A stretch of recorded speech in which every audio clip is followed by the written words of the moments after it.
All right, welcome to Comic Book Radio, everybody. Thank you guys for being here. I'm your host, Peter Cimetti. This is episode 203. 203. Tonight, my guest is VAUGHN Coleman. He's got a campaign right now on Fund My Comic called Phenomenova. That's a tongue twister. What we say up here in New England. Tongue twister. Phenomenova. Do do do do. Phenomenova. Do do do do do.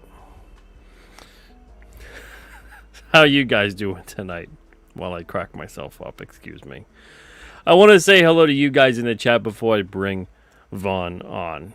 We got Ben here. What's up, Ben? How are you doing? Hope you're doing well. We got Massive Panda here. Says, what's up, Pete? Let's see, what is up? What is up? Well, I showed this yesterday. So we got the King Cryptid foil card. We also got the tote bags in. Those came in maybe like, I'd say around 6 o'clock or so today. I don't have them within arm's length to show you guys. I didn't think that far ahead. And then also on kingcryptid.com, the last offerings that I have for 5-minute sketch cards on the King Cryptid cardstock. This is a nice cardstock. I usually do like a pen and ink with some white gel pen, that sort of thing to make it pop. That is $25 free shipping worldwide. Any King Cryptid character you want. There's only 7 spots left. And it's just on Indiegogo to get these, not on the Alterna site, because I can't really do itemized free shipping, and I'd like to just be able to do that for you guys. So it's on the Indiegogo. If you want to go to Indiegogo, go to kingcryptid.com and go check that out. And you can get yourself a sketch card. Only 7 left. Jefferson Roswell. What's up, Jefferson? Hope you're doing good. We got Wayne here, too. What's up, man? Thank you for being here. What Geeks Do Network says, hey, everyone. Hey, Pete. Congratulations, VAUGHN, on your campaign. Yeah, he's doing pretty good, right? I mean, I'm looking at it over here. He's at 170 backers, 10,680 raised. Very nice. Gen X says, let's see if this gets a bigger bump than with Cecil. Sure be hard to be a smaller one. I don't know. This isn't really... See, with Comic Book Radio, it's not particularly... And I'll say this flat out. It's not particularly a great fundraising show. Because I like to have conversations with creators, and then maybe we spend 5 or 10 minutes at the end looking at the campaign. I personally don't like to be on shows, even though I've been on them, where it's just look at the campaign the whole time, talk about the campaign, talk about things to buy. I don't like hosting those kinds of shows. I like having a conversation with the person. Some people don't want to do that. They just want to go on there and have like the infomercial hour and all that. I get that, but that's not what this show is. So I give fair warning to the creators out there. If you're coming on here expecting to make an exorbitant amount of money or something, maybe it happens, maybe it doesn't, but that's not the goal of the show. Just have a good conversation and for us to enjoy the hour or so, and for the chat, the audience at home, maybe get to know you a little bit better and have some fun too. Comics for Life. What's up, Comics for Life? Hope you're doing well. We got Al Nickerson in the chat as well. What's up, Al? Hope you're doing good. We got Ravindra here, too. What's up, Ravindra? Always coming through on the Twitter. So I don't think anybody on YouTube can check you out and see you. But you're on Twitter. Appreciate you. Massive Panda says, yeah, the artwork on the cards you've been showing in the community post looks awesome. Well, thank you, man. Yeah, thank you. I appreciate that. Spicer says, hey, Warriors, hope you have a great show, Brother Pete. Thank you very much, Spicer. Thank you for being here. All right, so without further ado, let's bring him on. Give him a big Comic Book Radio welcome. This is his second time on the show. Mr. VAUGHN Coleman. What's up, VAUGHN? Thank you for having me on. It's been a blast. I love coming on shows where it's honestly just talking. It's always fun. But I really did come here only to chill, so I'm very disappointed. I'm kidding. This has Well, been no, this has been honestly, your show is one of my favorite ones. Because I like it. It's just nonstop, just conversation. And last time I was here, it was just the black and white cover, and it was called Living Legends. So we've come a long way. A why long the way. name change? What inspired that? Legal issues. Legal Was one of issues. it. Was Ooh. well, not officially, but it was someone had warned me, and then Okay. someone else had. I had a few people also tell me that Living Legends, it was like too common of a name. Because even if you look up like I love the name. The name. What's great about the name is it fits with everything. Everything. But it's so weird because I thought I would never be able to see another name when I had Living Legends, and now I'm at Ah. the point where I look at it and it looks foreign to me.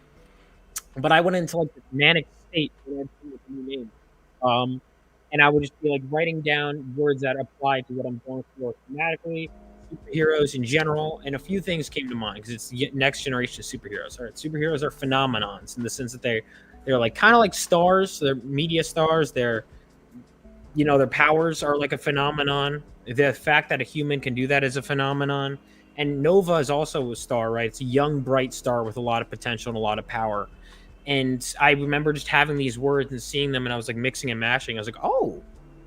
And then I just kind of that night I went to bed going, that's a good name. And then as I was laying in bed, I was like, actually, that's terrible. And then I slept on it, and then I liked it again in the morning. It took a few days for me to finally go, you know what? I'm sticking with it. And Now since is then, a lot of Phenomenova phenomena is that jokes. is Phenomenova the name of the main character? No, see, that's one of the other Oh, things. okay. It's going to be the name of the team. The team is going to be called Phenomenova. But in issue 1, I wanted to focus on my main character, who's Galvanite, which was another name I had to change. But yeah, so he's going to join a team called Phenomenova. But issue 1, I really wanted to focus on the main character. So it's like, imagine if the way I would describe it is like, imagine if Peter Parker fails on his first mission and he gets recruited by like the Justice League to train to be part of the Teen Titans. That's basically like what I'm doing with my thing. Yeah, my head's spinning. So is that too much? I know I had to cross universes to make it. All right, I think I'm with you. Yeah. All Okay, right. Well, so I can slow it down a bit. so Phenomenova is the name of the team. Galvanite is the name of the character. Correct. Does this largely focus on him, or does it focus on the team? Yeah. Issue 1 focuses on him. It's going to be a series, so it's going to Oh, okay. evolve to focus on the team. But issue 1, I wanted to focus on him, and that's why, yeah, because I was like, with Uncanny X-Men, what I liked about that was, my biggest inspiration. What I liked about that was that they could focus on different characters, but still have the title X-Men, and it works. And I felt like if I named this series after a main character, I would have to like pigeonhole myself to always be focusing on him. And I didn't want to do that because I've written the first 8 issues, and there's like some issues that aren't really about him at all. And so I wanted to kind of, you know, make it a team centric book, but I wanted to kind of have my entry point character, my world point character. And so he's the one I'm starting with. He's going to be the newbie on the team. And that's where I wanted to go with it. I wanted to kind of. I always say this, in an age of constant deconstruction, I wanted this to be a reconstruction and reconstitution of the superhero genre that I feel is missing today. And that was my goal with this book, is to create something that I felt was very special. I hear you. No, I don't want to add. You got a couple of covers on here, right? Oh yeah, and then I'm going to be doing a Kickstarter. So I got my Kickstarter Okay. artist,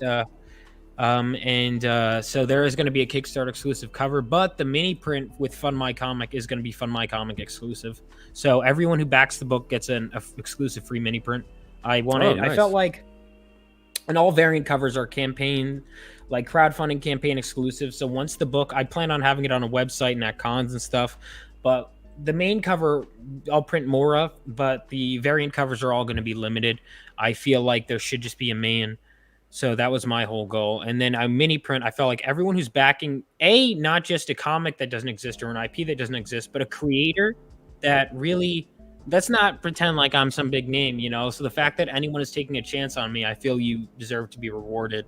So I wanted to give out a mini print for free with every order. So it's like a built-in stretch goal. Now, have you thought about a cover that plays up the team aspect of it? See, that's a great question. They don't appear in issue 1, is why they're not in. Okay.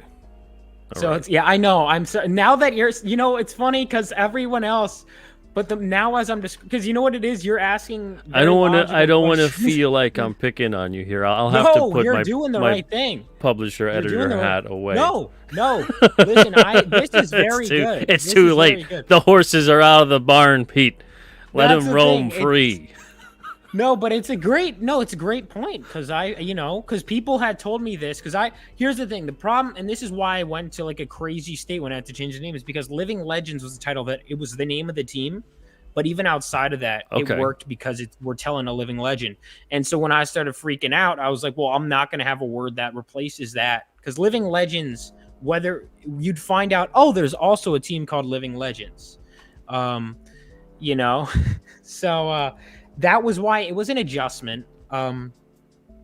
But trust, you were not the first to say that. I remember Phil Diaz, like every other day, would be like, dude, I got a new name for you. You should do this. And I'd be like, I've decided, I've already done this. I've already gone this far. But you're not. No, I appreciate it, because you're right. It is the team book and you have the name of a team, but no team. But my justification for it is My Hero Academia. You don't see the My Hero Academia until a few episodes in. So they've done this kind of thing before, but you're right in that it being a pilot episode and not having. But the thing is, what I wanted, part of the reason I didn't introduce the team, they were in one of the drafts. I know, I'm really justifying myself here. No, it's not just that. It's like you're going from like sentence fragment to sentence fragment. I'm like trying to jump with you, and it feels like you're gonna get done with the thought, but then you're like, and then to the next thought. ADHD, so that's why man. I'm just chuckling. No, all right, I'm gonna slow it. No problem. Well, don't mind me. Yeah, my writing is better than this, because I do go back and I'm like, so hang on, now I'm trying to piece the fragments together. All right. Let's in my head it made sense. Let's rein it back in. Okay, so as far as this book goes, where did the inspiration for this whole story come from? Honestly, I came up with the idea before I started reading comics. It wasn't a comic then. It was going to be a movie idea. But that was, I would say, I grew up on like superhero movies and shows, like the Justice League show. I grew up with the Sam Raimi Spider-Man movie, I actually think is my biggest inspiration, as well as X-Men. And so that's kind of why I think I pieced them together, is because it was almost like those two meeting, because it was the origin story for the Sam Raimi Spider-Man movie is so perfectly executed. I think it's one of my favorite movies ever. But like even rewatching it in theaters recently, my biggest inspiration. And then I remember what about it do you really like? Do you think was really well done? Oh my god! I mean, first of all, I think that the way it is written is so spectacular. You know, I think that every time I watch the movie, I pick up on new things. I think the pacing. I think also the way they make you care about every character is the way they make, like, every character has a moment to shine.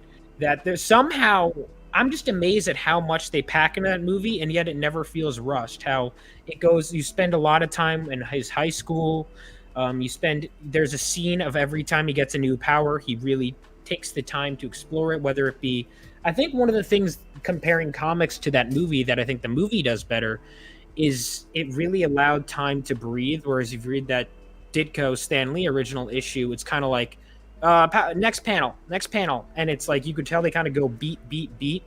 And the Sam Raimi movie really has those moments where he'll like look at his hands. He'll start to crawl, or he'll have these moments where he's trying to figure out his powers, and it feels like it's building up to something. I think his arc in the beginning and end, where he's like, at first he wants nothing more than Mary Jane, right? That's what he starts off with. He finally can get her but now he's accepted with great power comes great responsibility, and so he can't have her. And I think that's such a well-written arc where it's like want versus need. I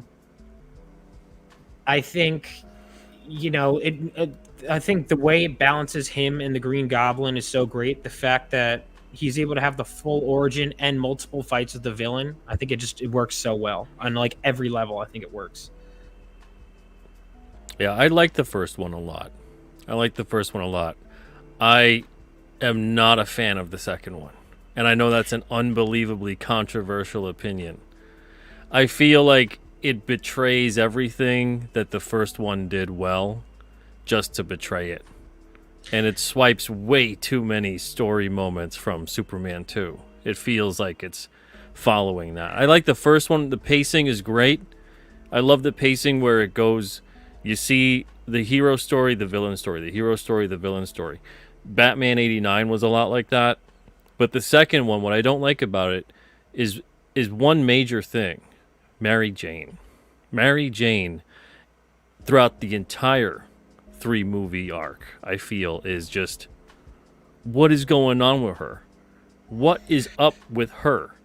Mm-hmm. Okay, and then the second one, what's weird to me, is at the end of the first one, right, when they kiss, and then she does the whole, like, touches her mouth, like she realizes who she just kissed.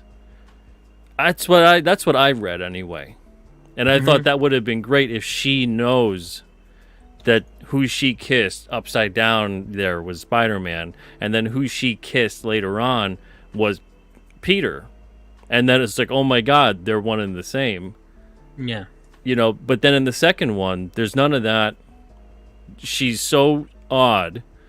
He is so odd in terms of like his powers just go because he doesn't believe in himself anymore, so he psychosomatically destroys his powers, but then gets them back again because he wants to get the girl again.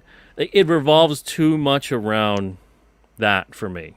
It's got some really great moments with the fight scene with Doc Ock, but even with him, I feel like he just wasn't that well developed. I felt like they could have done more with Dr. Octopus. I felt like they could have given him a way more. I felt like the motivation that Doc Ock would have had was that because of Harry Osborn and Spider-Man, he lost his wife, and that would have drove him nuts. On top of being driven nuts through what had happened, but instead, he just kind of wants to go about doing his experiment still. Mm-hmm.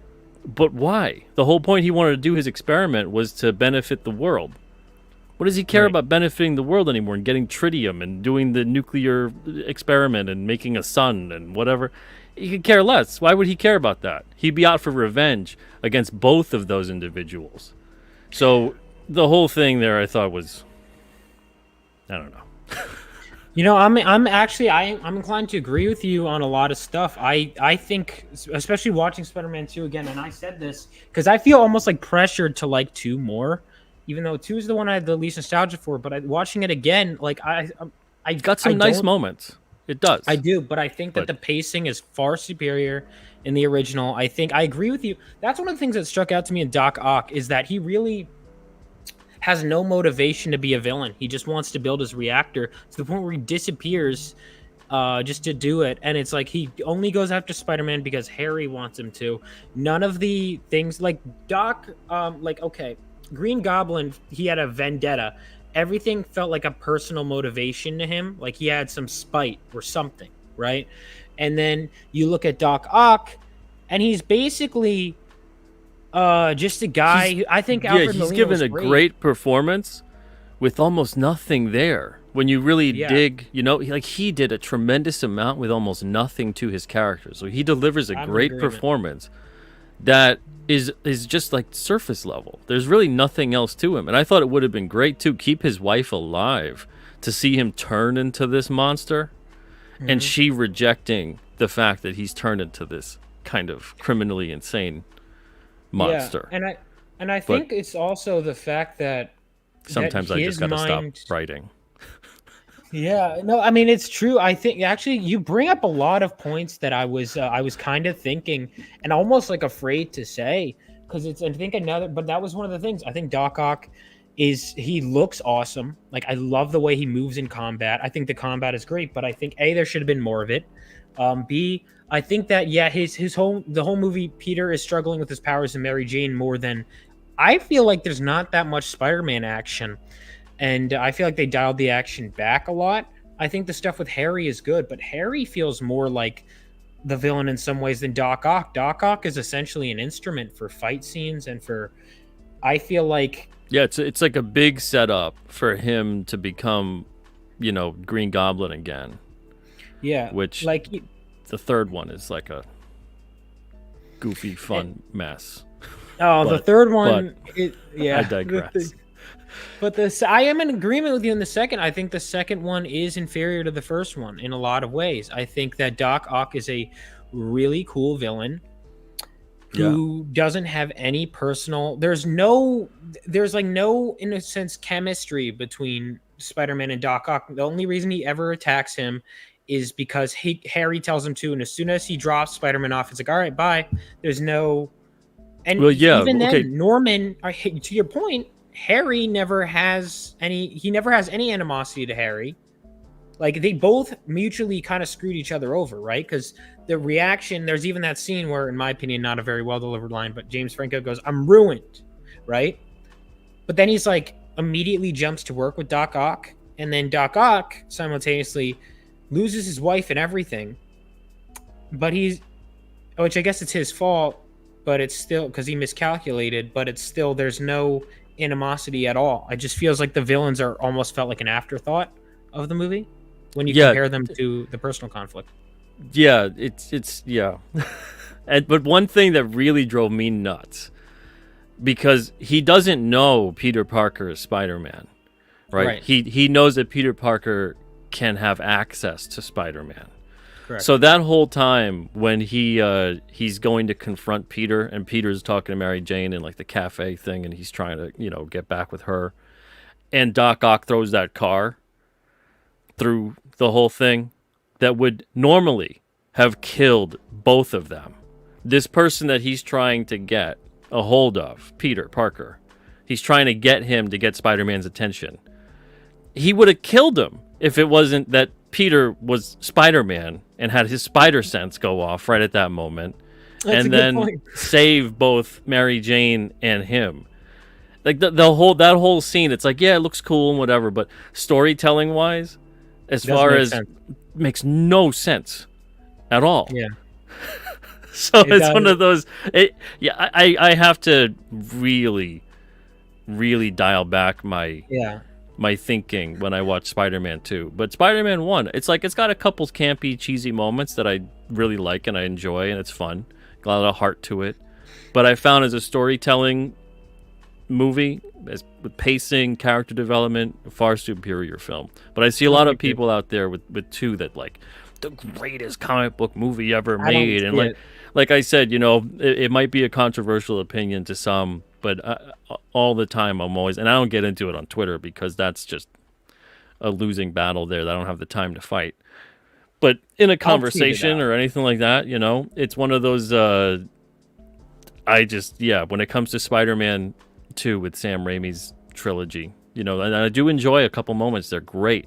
There's a couple moments that are fantastic, some of the best in a comic book movie ever. Yeah, I'm in agreement with that. But there's a lot of pauses in between.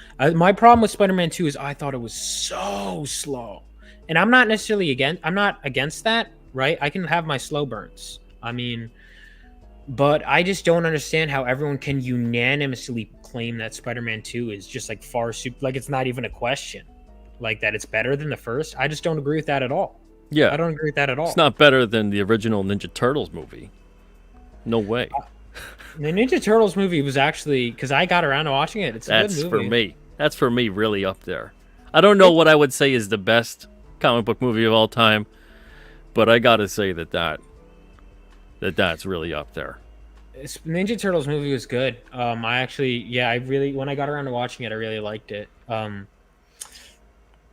mean, I think it was a really well done movie. I like Thought the characters had very good chemistry with each other. The costume design looks great. I think I mean, it's not an uncommon take to say practical effects often age better. You know, Well, especially when they're executed really well. That's Yeah. for sure, man. And what Geeks Do says, and not to turn this into a conversation, I'll make it up for you. I'll do another. We'll go an extra 15, 20 minutes so we can focus Okay. more on the topic at hand. Oh, But yeah. what Geeks Do says, I think Doc knew it wouldn't kill Peter and didn't care if it killed Mary Jane. I mean, I don't think he cared if it killed Mary Jane. That's for sure. But if you rewatch that scene, it narrowly, because Peter's spider sense go off, it narrowly misses killing both of them because the thing like just barely grazes as he Yeah. ducks out of the way with her and Mary Jane. So if he didn't have spider sense and then quick reflexes, absolutely would have killed him. Absolutely. And it's like, why would you want to do that, Doc Ock? And what was the point of the? Now that when you really explain this scene, what's even the point of throwing the car in when he could just grab him? Literally, just grab. You him could just through the grab window him right and through the just window. Yeah. yank Just him out. right through. Yeah, why not? That would have been cool looking and just as effective, and would have accomplished what he wanted to do out of it. I like villains that are evil to some extent. Even if they're not pure evil, I like villains that. And Doc Ock, like as soon as he loses this, it's not like it turns him and you don't know which. Like it's not like the question was, well, where do the arms start and Doc Ock ends, right? Like because that's often a question you'll have with villains. Like, but with him, it's like as soon as that's off, he's back to being a good guy. The second, it's like on a drop of a dime, and as soon as it's attached, he's a bad guy. So it's like it's not even a question. It's not like there is a darkness in him. He's a nice guy, then he's bad. Then he's a nice guy. You know, Norman Osborn, you got the sense like the way he treated his son, like it brought out traits that were already bad in him. I can't say that with Doc Ock. Like he was a little arrogant, sure, but he wasn't. I just don't think he was developed enough. Yeah, yeah. And, you know, I thought it was a really cool aspect of making, like, those arms and stuff kind of controlling him in a way more than he was controlling them. But, so, what Geeks Do? Have you seen the film enough to remember the scene?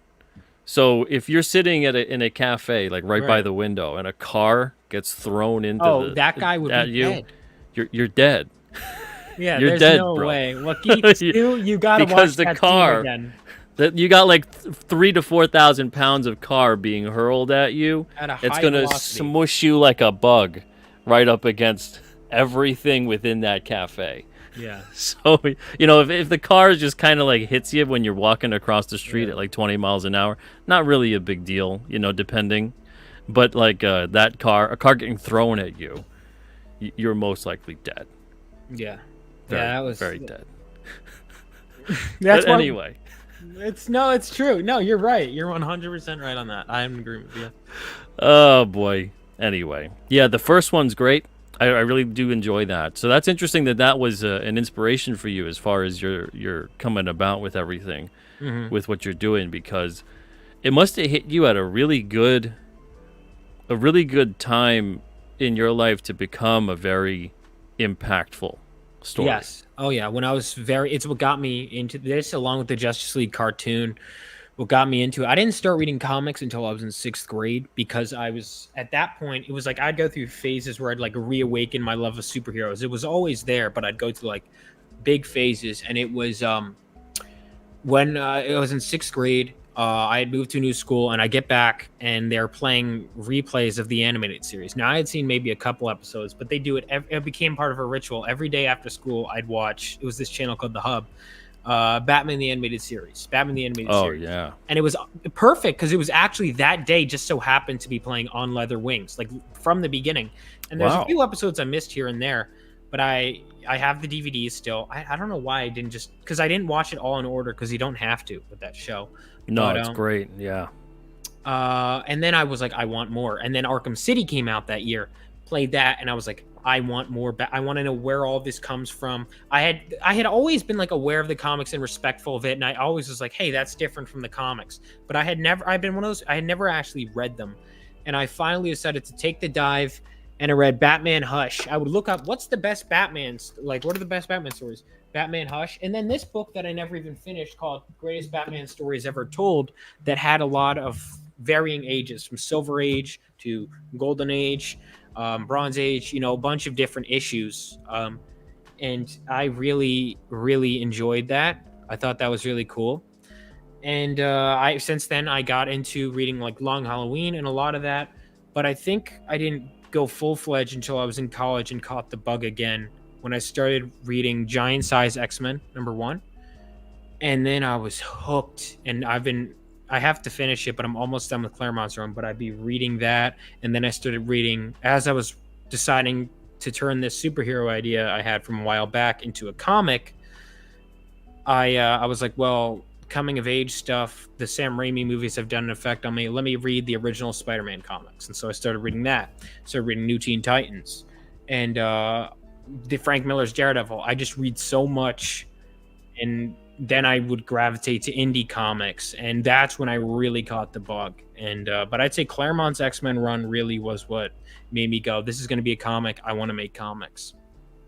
Yeah, that's great. That's a pretty huge list of influences. You're picking a lot of heavy hitters there. So you're picking masters in comic book storytelling. Massive Pandas is Pete, have you ever paused TMNT when Donnie leans back and laughs after saying, yeah, you can see, it is a little creepy. I don't advise doing that. I did see a screenshot of that, creepy. and I was like, oh my, unsettling. It is unsettling. Yeah. It really is unsettling. But I've seen that. It's like the little guy just I don't like that image. There's some images in that movie that like it works fine in motion, but there's a few still images that just are very unsettling. Yeah. Absolutely. And but I still love it. Oh yeah, it's great. It doesn't really have many that are like that, these little kind of goofs in there. You blink and you miss it sort of thing, but once you see it, you'll never unsee it. I was watching Children of the Corn with my friend, and they have a really bad one in that movie where there's like they're walking by a car and you could just see a boom mic in the rear view window. Oh yeah.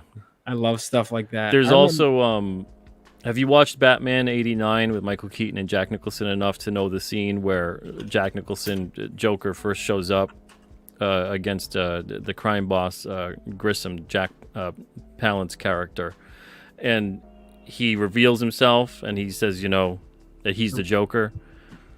You could see a little bit of the makeup. Really? A little bit of makeup, like this purple kind of makeup that's on his skin, because it had rubbed off, like things were rubbing off onto the side of his neck, and that's in there. But it's like once you see it, you can't really unsee it. That's nuts. What's funny is because even though those were what got me into it, ever since I started reading comics, I never revisited most of those movies. I don't know why, because I would always be like, it was almost like I don't want to go back to the Batman that kills. It was almost like it's almost like this is, and it's a weird thing. It's like, this is better, and that's why I think I love the first Sam Raimi Spider-Man so much, is because I read the comics and the movie got better for me, which I can't say about the vast majority of comic book movies. I can't say that. Yeah, I'll say the one thing that overall I don't like about the Raimi movies was the organic web shooters. Yeah, I didn't like it, but when I was rewatching the movie, I'll go with it. But why it's there? It's because for pacing reasons, because you would have had to introduce a new element. So I do understand. I'm very much it has to be like the source material, but I do understand from a pacing standpoint why they didn't do that. But yeah, I'm with you on that. I think it should have been not an organic web shooter, especially because when you try and think about it, they're like, well, I guess if you over intellectualize superpowers, you really, go crazy. But yeah, I like the aspect though of the fact that it shows how smart he is. Yeah, it's ingenuity. Yeah, it shows that aspect of it, and then also storytelling wise, there's so many opportunities there where he's in a bind because he ran out of webbing. Yeah. or he even has to come up with new formulas because there's certain villains he has to specifically fight by coming up with a new formula and putting it in his webbing. Mm-hmm. And you kind of lose that once you go with the organic webbing. I'm in agreement with that. But we can nitpick all day. What geeks do? I just want to say that so a car hitting Peter Parker as Spider-Man, that definitely wouldn't kill him. But my whole thing is I'm saying that Doc Ock doesn't know that Peter Parker is Spider-Man. So if he's throwing a car at just a regular old human being, he's gonna most likely kill the dude. That he wants to use in some capacity for his own ends. So that's why I'm like, okay, that's a little odd. Looks cool, but it was a little odd. I can't believe I didn't think of that. It doesn't make no sense. I need to stop thinking sometime. No, but sometimes it's good. It is very good. It is very good. But okay, so your book now, Phenomenova. Yes. You've got a team book here that you're building up things to. Mm-hmm. I know you said this first issue you're mostly focusing it around Galvanite. Yes. Would you say that he is the main character of the series, even though it is a team book? Yes, at least to start with. I plan on moving things, but for the foreseeable, foreseeable, I could see my whole, whatever. But I would say for a long time, he's going to be the main character, especially to start. And then, eventually I would like to, X-Men, you would kind of start to it was almost like Cyclops was the main guy, but then you would kind of start to have more and more as it that's what I want to do. But yes, for Galvanite is the main character. I will say that. Yeah. So there's stuff that happens in the course of your book, right? Where these people are getting superpowers. Mm-hmm. How does that come about for Galvanite, and how does that play into the part of the other heroes that he's going to be forming a team with? I mean, I don't want you to be spoilery, but at the same time, no, I'll tell you. So don't reveal it like a surprise or this or that or whatever. Yeah, no, I could. There's a lot I could tell you. Kevin Ryan's messing with me because he's the one that I said someone in chat reached out and was like, "Living Legends, you might have a problem with that." So that was Kevin Ryan. So he saved me on that. And then my insanity was why I came up with Phenomenova. But so with this main character, I wanted him to get it through. I established that in this world, some people are born and develop superpowers just mysteriously, kind of like an X-Men. But some characters don't. Some people don't. And so he wasn't someone who was born with this. He is struck by lightning while holding this mysterious crystal that he discovers.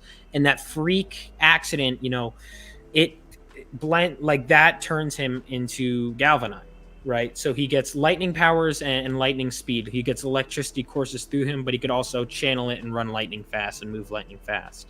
So he has both of those. And but then when he meets the team members, at least that he meets right away, they were people that developed their powers naturally. They were, born with that ability and developed it, like teenagers, kind of like how mutants work. So the team members are all going to be more experienced. They're already part of a team. So what happens is they find this guy with a makeshift costume. You see him try and strike out on his own initiative. That's his origin. Well, he may not be good enough. He may not be strong enough.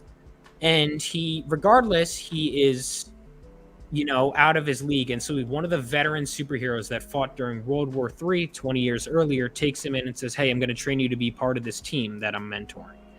That's Phenomenova. So they're all born with their special abilities. He's not. He got it unexpectedly. And so they didn't really develop for him. And so he's kind of thrust in, and he's already an impulsive guy. Giving someone like him super speed is a recipe for disaster. And so he has to get humbled. I like building those kinds of flaws into my characters. And I always find it annoying when people try and say, it's like a kid on the playground. They're like, "My guy is stronger than Superman." I don't, I want my guy to be very flawed. I want him to get knocked around a bit. In fact, in issue 1, he doesn't earn his full-blown superhero costume. He has more of a makeshift costume, and I really want him to earn the right to get that costume. Like his teammates, they trained hard and earned their costumes and the right to go out in combat like this. He just rushes in and will face the consequences. Now, you say issue 1, Mhm. but it's a 68 pager. Right. Why didn't you name it like volume 1? Because that's a big book. I'll tell you because well, first of all, I didn't want to. I didn't treat it as a volume. Okay. Because that's the simplest answer. I know it's a weird one, but it's No, it's because fine. then I want to do issues after that. Is my plan, and maybe I'll change it, but my plan at the moment is to do like then a 24-page 24 like so giant size X-Men #1 has a giant size first Oh, issue. okay. So you're going Right. big Or on the you first look in one. it was 3 issues at one point.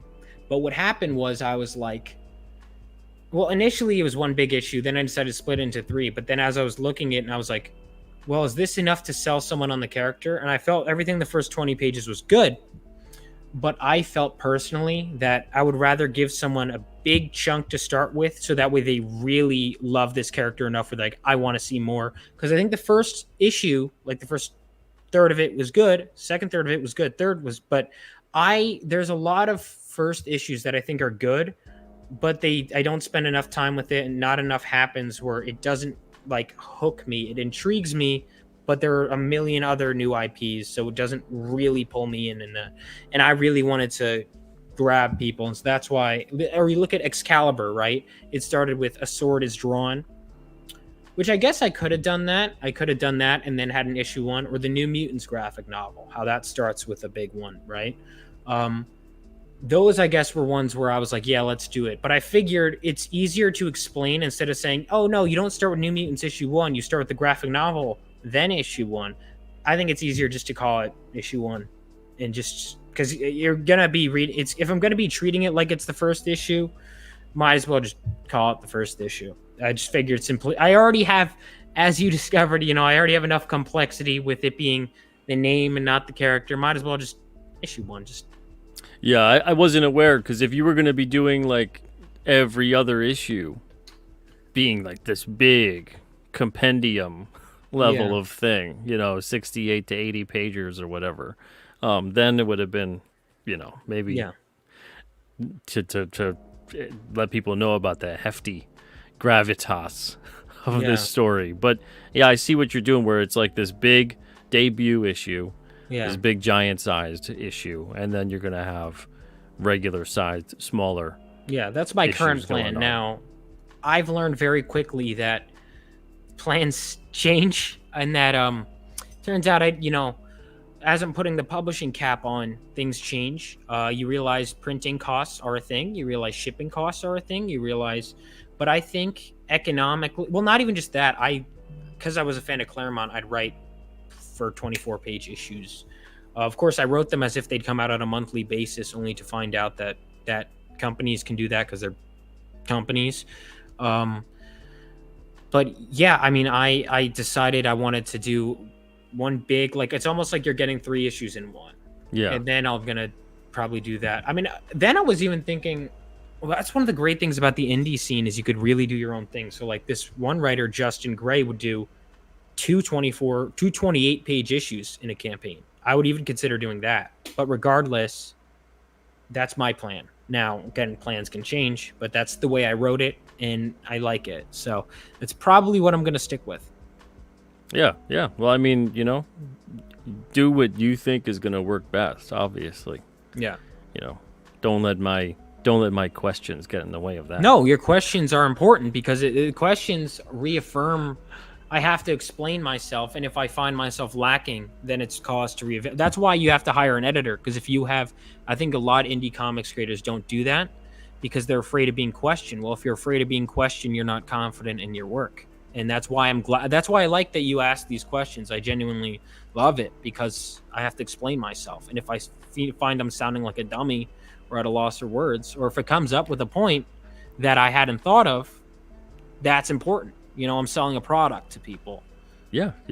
Well, so with your book in particular here, now you do have the team angle where sometimes that could be really difficult to write for. Do you feel confident in writing a team book where you can have all these characters not sounding like it's just all whatever amount of the same character? Yes, because what I would do, I'm a character guy first. I think my character's inside and out.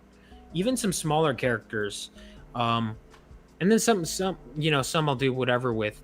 And my team I knew for years before I started writing them. And I wrote years ago, like while I was still in college, the first 11 issues, then the first one became 3, and then I said make the last issue like a double size, kind of like how they would do with Daredevil 181 and stuff like that.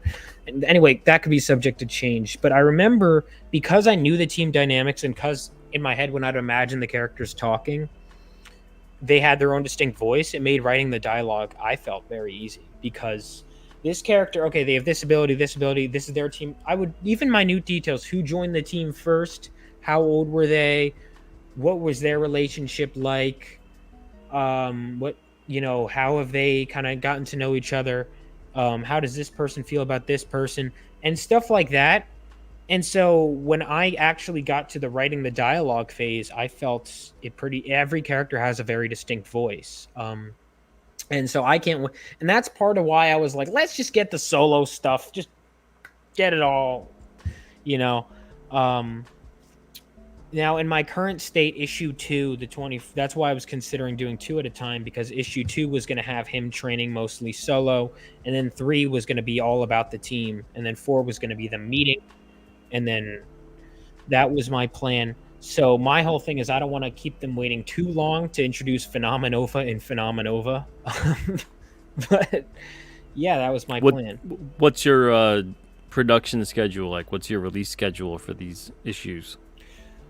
It depends. Obviously, part of the reason why it's important, because I had the book funded to start with, and part of the reason why. That's a great question. I might have to talk to some people, but I plan on, as soon as the pencils and inks are done with this book, I plan on starting the next one, at least if I can. I would love to get right into it, honestly. As soon Are as you thinking like one issue a year, or more than that, or shorter than that?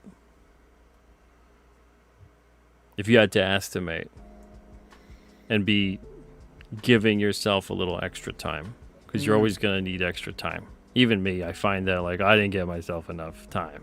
I needed like an extra month or 2. Yeah, well, it's funny. I found a note for myself. All right, I'm going to message someone, actually, that reminds me, someone who offered to produce some stuff. So that might speed up production. But it's funny you say that, because I found a list from like 2022 where I was like, get issues 1 through 5 out this year. And I'm like, man, it's not 2024, almost halfway through. But I feel like now that I've done so much of the heavy lifting, I can really kind of move forward. And so I think realistically, I mean, I'd love to have at least issue 3 out by the end of 2025. We will see. I'd love to have, honestly, like ideally, I'd love to have the second campaign out and have X amount of pages ready by the time issue 1 is in people's hands. But I think what I'm going to do is I want to have my website out first. So my plan is to be crowdfunding and a certain amount of the way done through issue 2. This is really making me think, which is good. By the end of the year, I planned on funding issue 2. Okay. And then so yeah, maybe I'll even have 4 out. In my hope is that I can keep this momentum going. Now that's why I was so very much constantly revising issue 1, is because I could do all this, I could get this pipeline, but if the first issue stinks, and I'm like, here's the next one, Are you working with the same creative team moving forward, or are you bouncing around with other creators? Well, this is the time for me to kind of say, hey, are you ready for issue 2? So I should really get that under the way. So I think after this stream, I think I'm going to send out some messages and be like, hey, what do you think of this plan?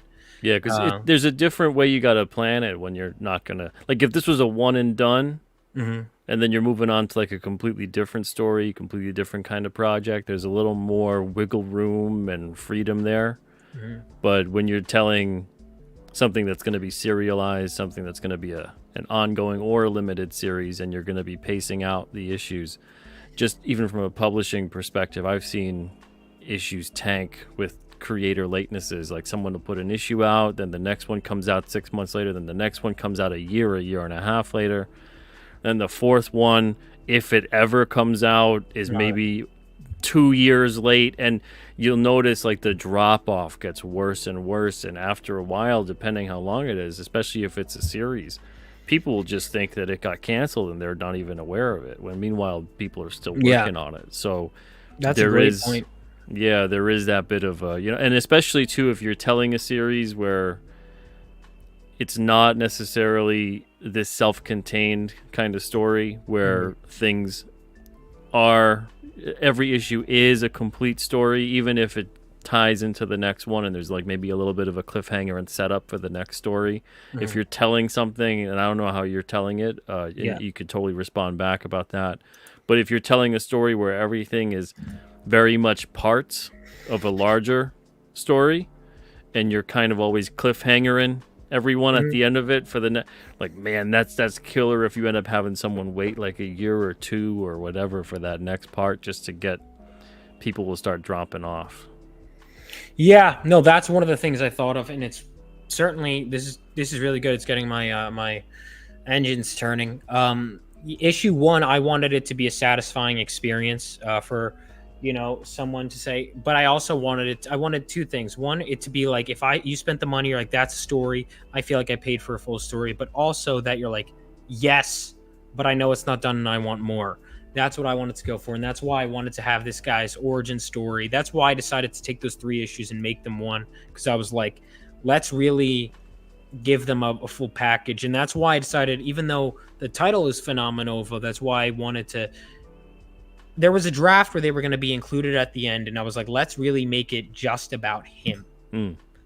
Then have you beg for them, and then they'll come when he's ready, and when or maybe not even he's ready to face them, but when the story is ready. Because I always like that the character, even though he has super speed, he's almost always both ahead and behind. He's ahead of where he should be, and that knocks him way back. And that's kind of interesting writing a character like that.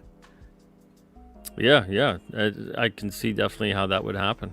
Now, as far as this issue goes with the setup and the story and everything else, it sounds like you've got a lot of world building and setup involved. Oh yeah, but the story at hand, in terms of what's occurring, in terms of setting up other aspects of it, and even what the overall conflict is, or even the major theme of the issue, what's some of that stuff? So the themes are something I thought about quite a bit, in terms of just getting to the core of what my character is about. And I spent a lot of time kind of meditating on this and asking myself, why does this genre mean so much to me personally? And I found that it's about idealism in a lot of ways. It's about carrying the torch. You mentioned earlier how I'm always pulling from the masters that came before me, and that's true, because I'm kind of trying to bring what they have into the new age. And I feel like people are bringing the characters, but they're leaving behind often a lot of the best stuff. And I wanted to add a personal touch, with the themes and some of my experiences. But I felt like superheroes give people hope and inspiration that need it, and they also teach lessons that are important, and I feel that's often lost. And so I would say it's about a lot of things. It's about grief, it's about legacy, and it's about the indomitable human spirit, and it's about idealism and versus okay, yes, there is some kind of there's, how do I describe it? It's like, what I would describe it as is my main character has this ideal, this impossible ideal that he's trying to strive towards. He'll never be as great as like his legendary hero that he looked up to, but he's going to try, and that pursuit is noble. But you have to be strategic. You have to be smarter, and I think that's one of the things that's important. Now, with your character, if he was a living, breathing Right. individual, if he hmm was a friend of yours, how would you describe him, and how do you think he would describe himself? I would describe him as very passionate, outgoing, a daredevil. Um, but I would describe him as overly cocky and arrogant. I would describe him as someone who always thinks he's in the right, but he isn't always. Um, and I would say that he's someone with a good heart and who's very passionate, but he's a bit too quick to pull the trigger. He's a bit too quick to jump in on the action. Um, but he has potential for greatness, and he just needs someone to kind of guide him in that direction. And he's missing that. And every time someone around him tries to guide him, he talks them off like they're stupid, like they don't know what they're talking about. And he needs to learn to kind of get in line a bit. Is that impulsiveness due to his inexperience and youth, or is that something that's going to be Yes, built into the character? yes, in a large part. In a large part, yes. But I'd also say it's built into the character at least for a while. Well, he's going to be young for a while. You know, I decided on him being 15. It's his youth, but it is also part of his nature is that he's impulsive. And I don't, I'm not going to remove all of his flaws. There's some of it is baked into deeper things within him, but a lot of it is stuff that's going to be improved. So I'd say it's a mix of both. A lot of it is just because of his youth. Well, I mean, you need to have something there so the character can learn. Yeah, You absolutely. can't, especially if you're going to have a younger character too. Oh, that was one of the things when I was deciding on the age of the character. Because I would always, when I was a kid, it was going to be a movie that I was going to star in. So he was going to be whatever. Hence why the character, looks like me. And it just kind of stuck. Oh, Um, is this a self-insert, Vaughn? it's funny. People said that a lot. And it's like, I mean, kind of, but also not. I mean, if you want, Phenomenova. yeah, a lot of people said that Phenomenova. A lot of people have said that, and it's like, you know what? Sure, why not? If you want to call it that, but I wanted him to be a flawed character. I think what makes a good or bad self-insert depends on if you still write them like a character. I think like that was one of the things I wanted to do. I didn't want to write this like a lot of the times when they'll do it, they'll do this like watered down version of themselves where everyone else is wrong all the time and they're right, and that wasn't something I wanted to do because it was also an escapism, and I felt like if I just kept writing myself, I would go insane because I'd be only in my own head. Hence, part of why it's a team book. It has to be. But I would all honestly like be like, well, what would he do? And there's certain things that does that I'm like naturally that I'm like, I would never do that. Um, but yeah, I mean, I would say like for example, and this was one of the things where I was hesitant to include this, like getting back to what it was thematically about. As I was thinking about it, I was like, well, why did I get into superheroes? What was my mental state? What did it mean to me? I realized it was like so like I lost my dad when I was very young, and he was killed by terrorists. And I remember this anger, and then superheroes kind of gave me this hope, this optimism. And I think, like, for example, Sam Raimi losing his Uncle Ben kind of had a personal touch that he'd take that tragedy and make something better for it and make a world where other people don't have to suffer. That he'd carry on that torch. And that I realized that thematically fit everything. But I was like, but it's too much of a self-insert already. So I was like, do I really want to pull that? And I was like, well, will it make the story better? People are already going to call it a self-insert. Will it make the story better? And I was like, yes. And it did. It made, because my character was missing something.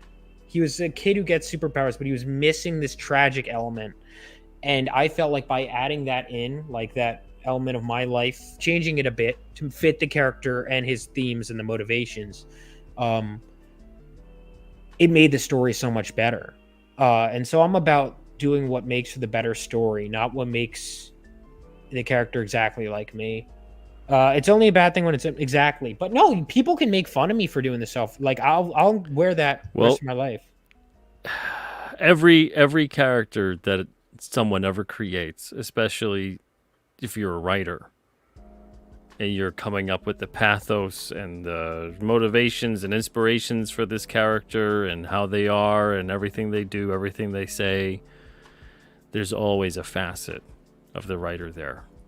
Absolutely. Now, you can impose upon yourself, okay, this is what, and if you do it and you do it in a well-written way, you can create multifaceted characters that you would not agree with in any aspect, but you have to know yourself to be able to write that character that way, and then know yourself enough to be able to write someone convincingly in a way that, and you don't agree with their actions or what they're saying, what they're doing, but you are writing them convincingly enough that the audience and the other characters also within the context of the story believe what they're doing, and that's who they are. So if you go into anything, you're writing a villain, you're writing the hero, you're writing the sidekick, you're writing the person that they're just interacting with briefly for a moment. Like, these are all aspects, obviously, of you. You're bringing them to life. I think, but like you said, when the self-insert thing goes wrong is when this is obviously this individual who's writing it, and there is an air of superiority about this character, and all the other characters are beneath them. They're always like the moral high ground for everything. They're the authority on everything. They never do anything wrong. Right. There's always excuses made for them, and they learn everything really, really fast. They're just the best.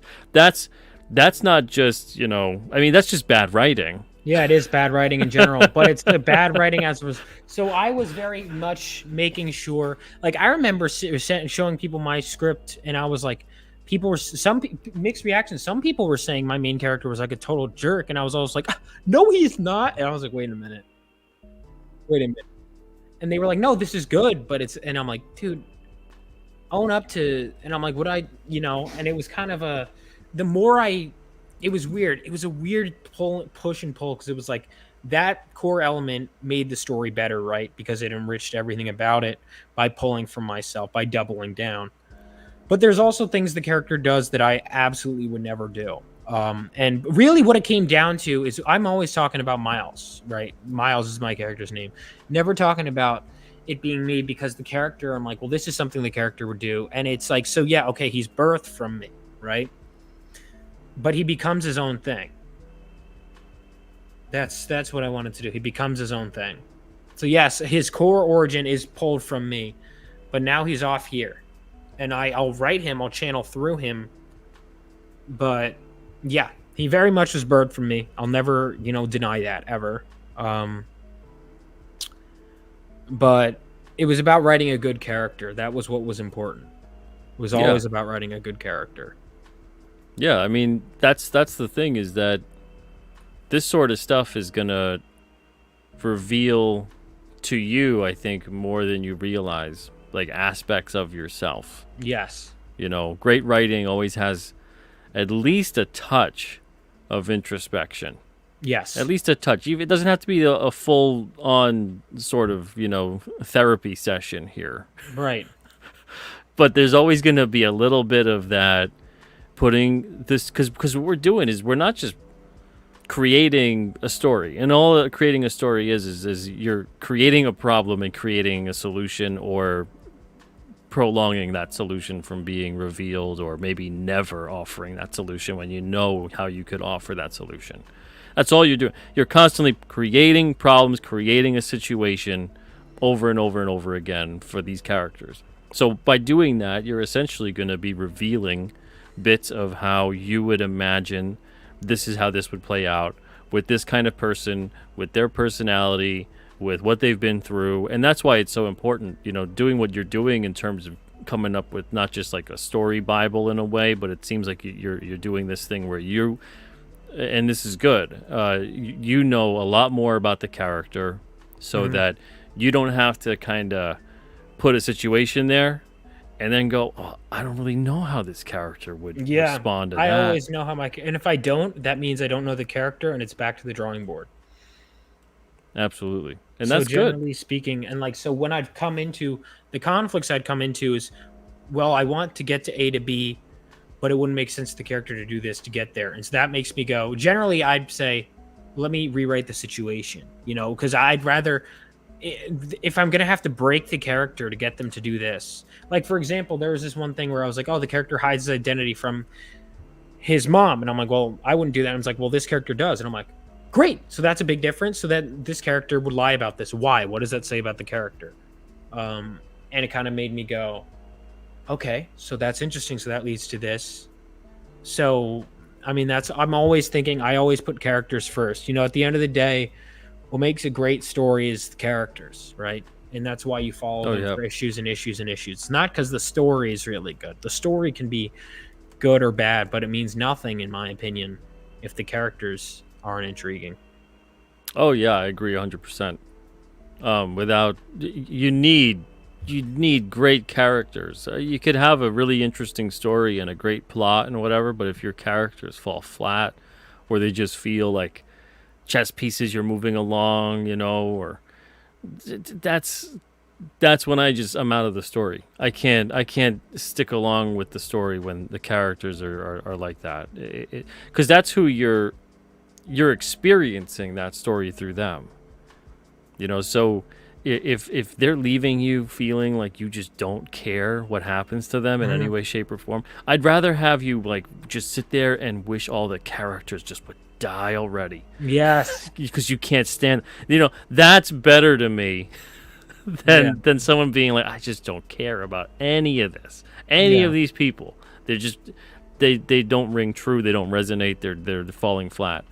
But if you have someone that you're supposed to feel for, and you're supposed to, and that's what's great sometimes is you sit there and you get involved so deeply with these characters and story that you're almost mad at them sometimes at the things that they'll do, or like when there's moments that come about, you're rooting for them. You hope that they get whatever it is that they're trying to achieve, whether it's a victory in a battle or the romantic interest or a job or whatever it is that you're going through when you're reading with that fictional story.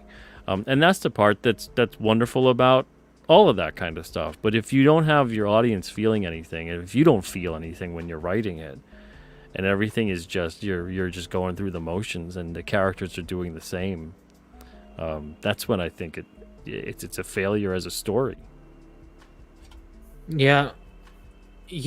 No, I mean 100%. And it's also every character. I'd imagine I love writing dialogue, and even with, like, for example, the friend group. And even though I had to cut out many pages, I think it's okay to just write out tons of stuff and then cut it down.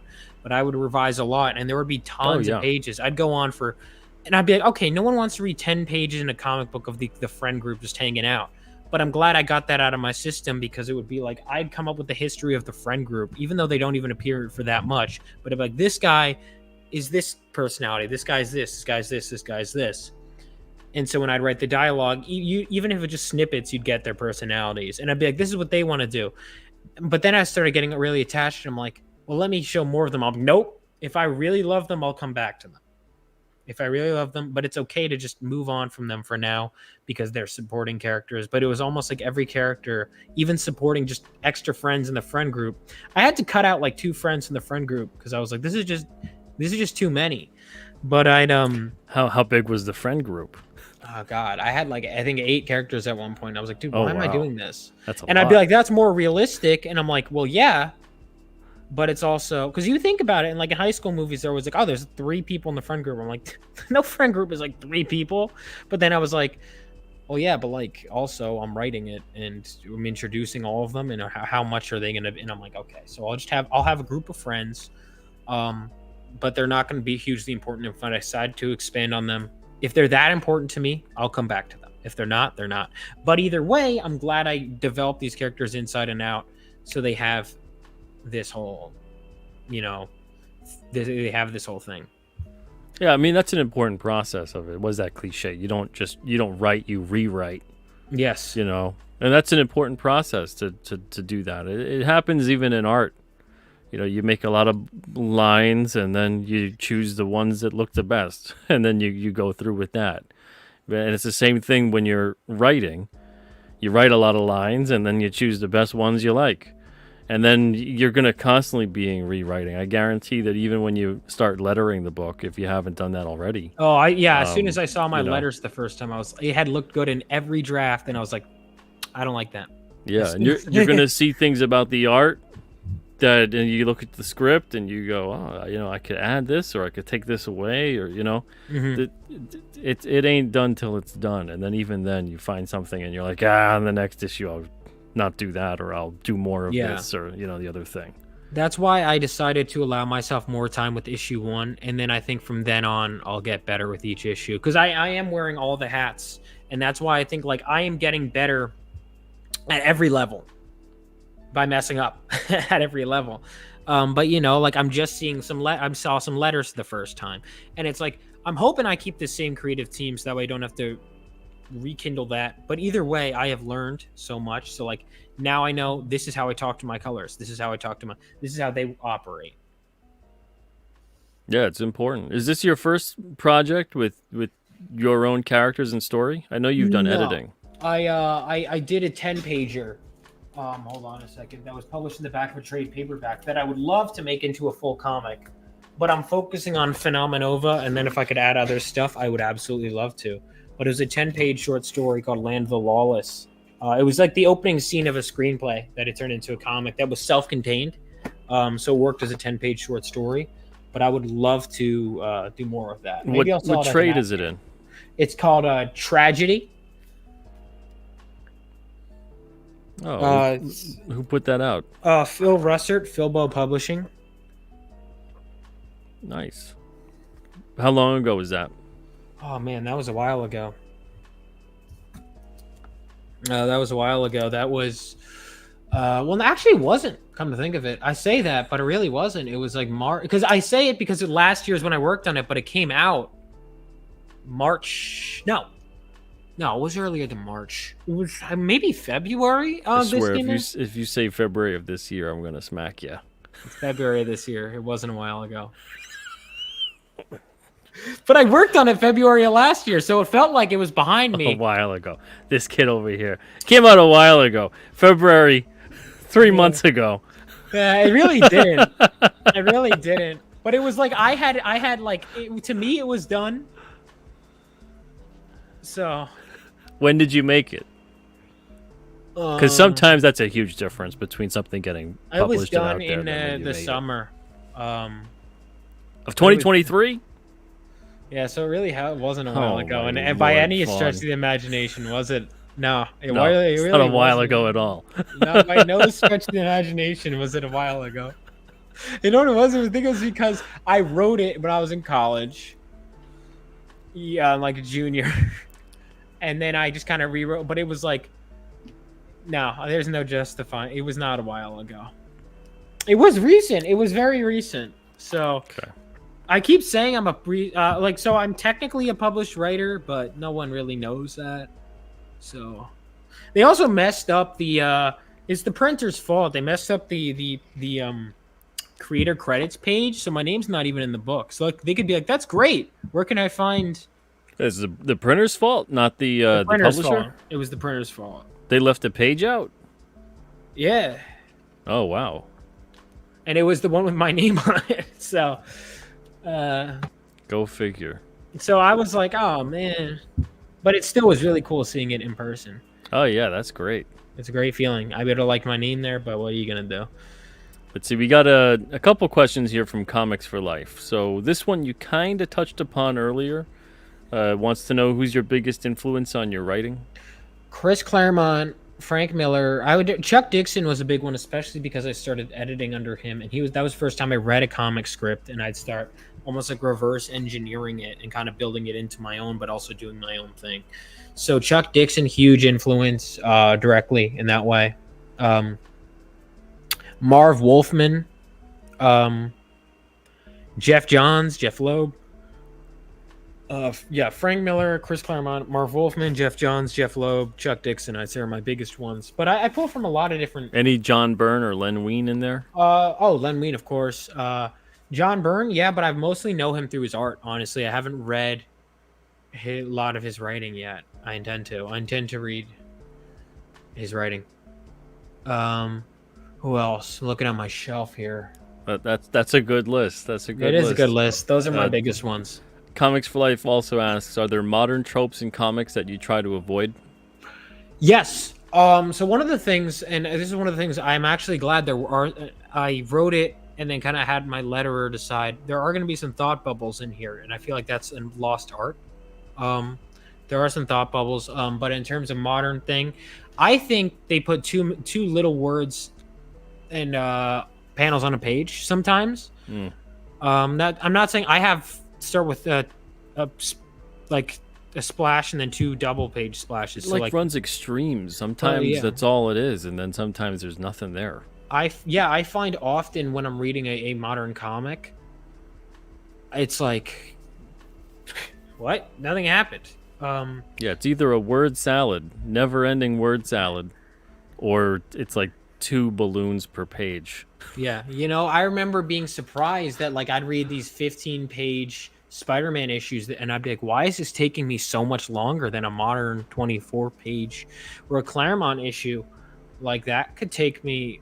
It's like, cause I'd be like, oh, it's kind of like an episode of a show, but no, it takes you longer than that. I find to read, but it would also stick with you.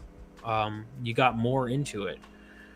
I think so. I try and give, but that being said, yeah, I mean, I think there's too little writing often in modern writing. Now, I understand that overwriting is also a problem. I'd say another thing in terms of modern comics that I try to avoid is making my readers feel totally out of the loop every second. Like if you like, I wanted it to be issue 2, you could still probably understand it. Yeah, I'm trying to think. There's a number of things. Renumbering every 3 seconds, but that's not even really well, that is a trope. Well, what about storytelling tropes? So more like subverting expectations. Oh, that one too. Seems All to right, be so a that was a modern big trend. one. That was a big one. Subverting expectations. And you mentioned earlier too, like deconstruction and things like that. That was so avoiding that, because so many people, when I describe my idea, would say, "Well, why don't you do something different? Why don't you make him more dark as a character?" And I was like, and those kind of questions helped me reaffirm what I didn't want. So I'd say the deconstruction, the constant everyone's a bad guy, evil Superman. In general, there's always an evil Superman. I was even gonna have my world's own version of Superman. Totally came up with something different, so he looks more like a knight in shining armor with angel wings. Because otherwise, every universe has their Superman knockoff, or multiple. Yeah, I think the word salads thing was something to avoid. I think there's a lot of modern tropes that are shoving too many characters in. I think is also a modern. They were just like, we have this whole universe. Let's just throw them all at you. God, there's a lot of modern tropes. The subverting expectations. Every character is just this subjective morality, in the sense that it's like everything. There's no actual good guys or bad guys. I don't like that. I think like there can be, that doesn't mean I have a sympathetic villain, but that there's clearly a line between a good guy and a bad guy. I think when all you're doing is asking questions, I think asking questions is good, but when that's all you're doing, that becomes a problem. When you're not giving anyone like a moral to follow or anything like that. But I'd say, yeah, every villain has to have a redemption arc now. Every hero has to be a bad guy, and it's just like it's become too muddy for its own good, and that's kind of why I wanted these shining ideals. Bringing color back too, where it's like not everything is these muted colors that I feel like are often there. Yeah, earth tones and pastels.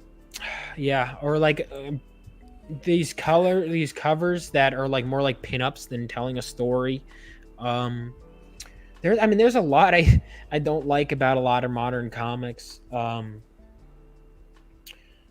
Art that's very showy but not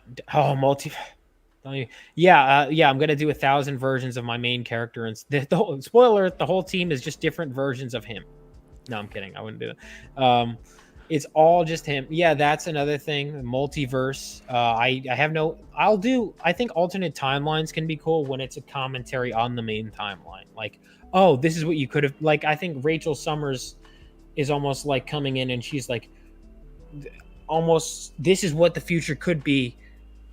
It's her being from that future just makes her an interesting character in this timeline. But it's almost like a commentary on that. Whereas if every universe is like, there needs to be a clear main universe and not just if every universe is equal, I'm sorry, no, you need a central universe. I think that's why there's like the Earth 1 or the Earth Prime. There still needs to be a main one. Sorry if that was a word salad, but well, you said in the beginning of the show that your writing is better. yeah. Oh man, Vaughn. Why? What are some of your least favorite comic tropes of the day? Well, we hit on a lot of them.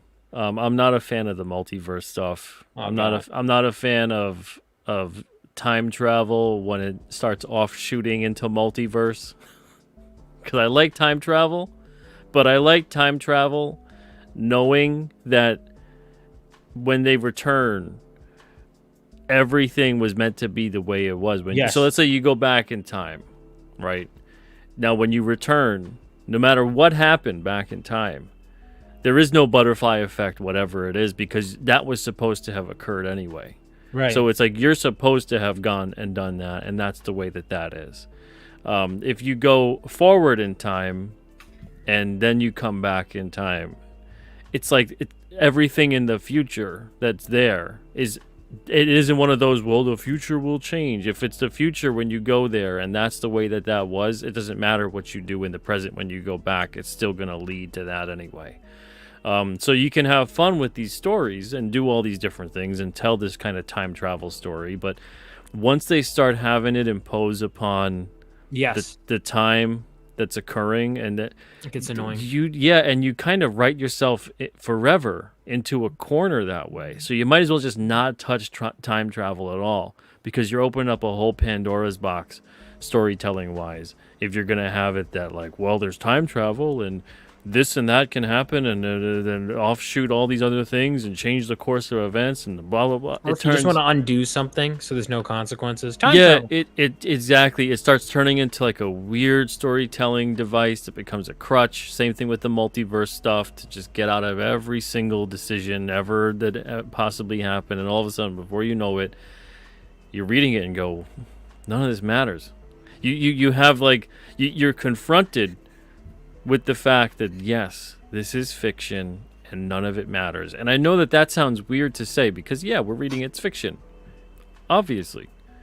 But once you start pulling the rug out from underneath everyone, doing the whole... Because that whole entire trope is about subverting expectations.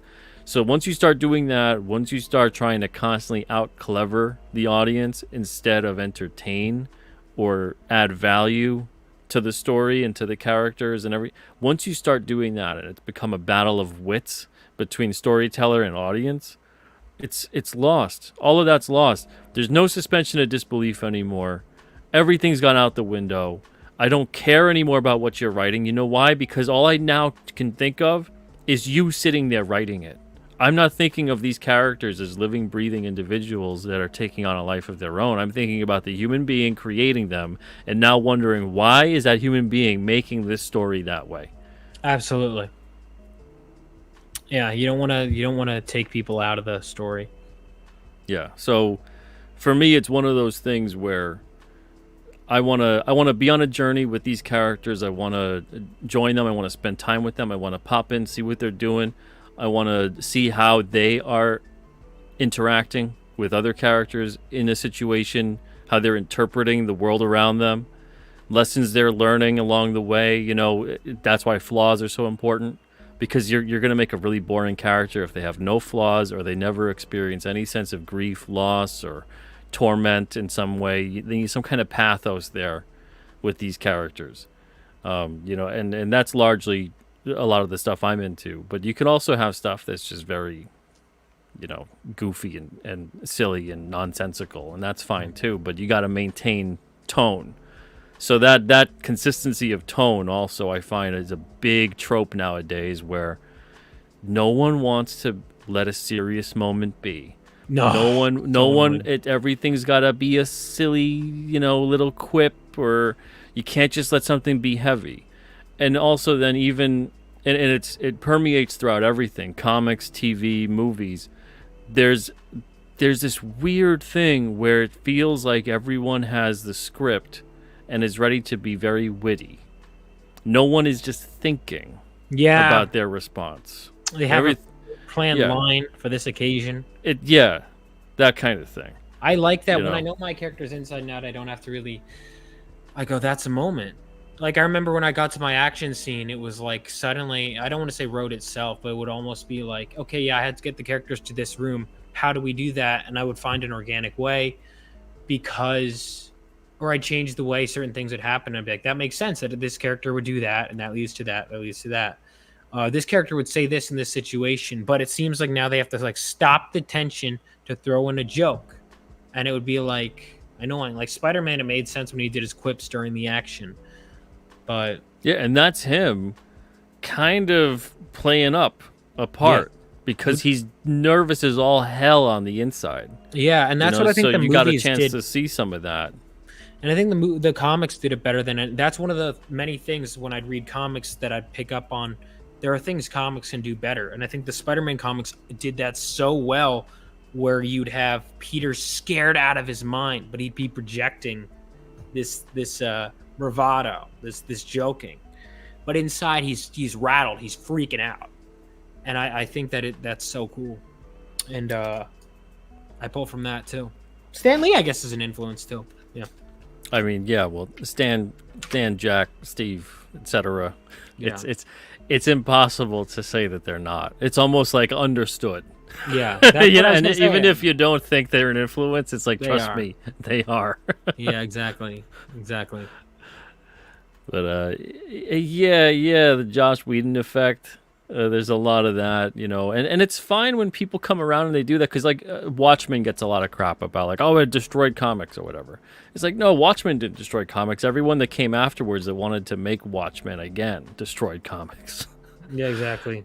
So when people come along and it's like you want to continue aping over and over and over again, instead of saying, okay, well, I'll put that in the tool shed, and I'll put that there to reference every now and then. That's one thing. But when it's just the publishers, the editors, the creators that come along the way want to continuously crank out the same thing, thinking that, well, like, oh, we'll get like to the same level that was at. It never happens, and all it does is just further destroy the storytelling device and genre that you're creating in. It's also not every character needs to be the funny character. And it's annoying. It's like almost like they want it's like everyone wants to be like, I'm funny too. And it's like, even if you are, you don't, like when people are dying around you, you don't have to. Yeah, it's okay. You don't need to. Like you can be funny. You don't have to be emotionally like my character, tone-deaf joke. Yeah, I think my character can be funny sometimes. Like he has his moments, but when he also freaks out, it's not like, should have seen that coming, or like there's always some line to undercut, and I don't like it. Yeah, it bothers me because it's like I hate when one of the worst feelings is when they have a genuine moment and they're like, let's undercut it with a joke. And it's like you really didn't have to do it. Actually would have stuck with me if you had yeah, let that moment hang. Let it hit. Let people absorb it. Let it have some impact. That's where you build rapport with characters, is when you allow that. If you don't allow that, and everything is just constantly hitting you in the face with, this is how little this matters to these characters, eventually it's going to hit you and you're like, they don't care. Why should I? They're not beside themselves with emotion right now. They're not in the moment. They're constantly trying to avoid the moment. Mm-hmm. Exactly. And eventually then you, as the audience, end up feeling the same, because you mirror, you reflect the emotion of the person, of whatever that is. It could be even a real life thing. If someone's really intense about something devastating has happened to them, and they're telling you that story, you get sucked into that. Imagine they're telling you that story and you just can't wait to make a quip. You're just like, something's wrong with you. It's so annoying. Like my characters have, if they have a quip, it's through the dialogue. It's like I would write the action scene, the characters would be doing this, but it was like they took the situation seriously, and if it's like something happens, I guess. But it doesn't have. Characters can have synergy without making jokes during the fight. They can. Like my characters, there would be moments where they're kind of joking around during each other, or they don't even have to be trying to be funny too. It's just it gets annoying. Where do you think that comes from? Do you think that comes from a desire to be seen as funny or cool, like some kind of misconception of what it means to be cool? Or do you think that's like there's an insecurity involved? Where do you think that comes from in storytelling? Psychoanalyzing it. Let's trying to think, because I think it's almost like, and I don't know if it's an internet thing, but it's almost like everyone wants to be the funny one or to have funny moments. And I think it almost portrays like the characters is like, this one's funny. It's like people can have their segmented whatever. I think it's instant gratification is a thing too. It's like the constant fear that we're not entertaining people enough. I think it's almost like, I feel like it could come from an insecurity where you're not secure about the story you're writing. And so you play it off as a joke. Like I remember one time I was screening this story at this film at college. It was a very serious short film. Everyone laughed. I guess because they think I'm funny and they just assumed it would be comedy. It wasn't. But then when I did the joke one, it's almost easier because it's like then everyone's already laughing. And I feel like it's almost, actually, now that I'm thinking, because I hadn't thought about it this much, I think that might be it. It's almost an insecurity thing where it's like we have to add a joke because we're afraid people will walk away. If we take ourselves seriously, I don't know. I think that's part of it, is people who don't want to take themselves super seriously as a writer, who are afraid of getting laughed at, would rather laugh themselves.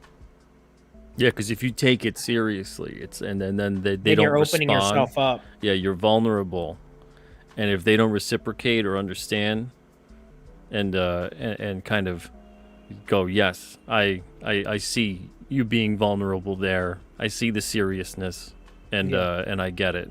And if they don't do that, you're putting yourself out there, and it could be devastating if you're not secure enough to just be like, well, some people are gonna get it and some people aren't, and that's just the way it is.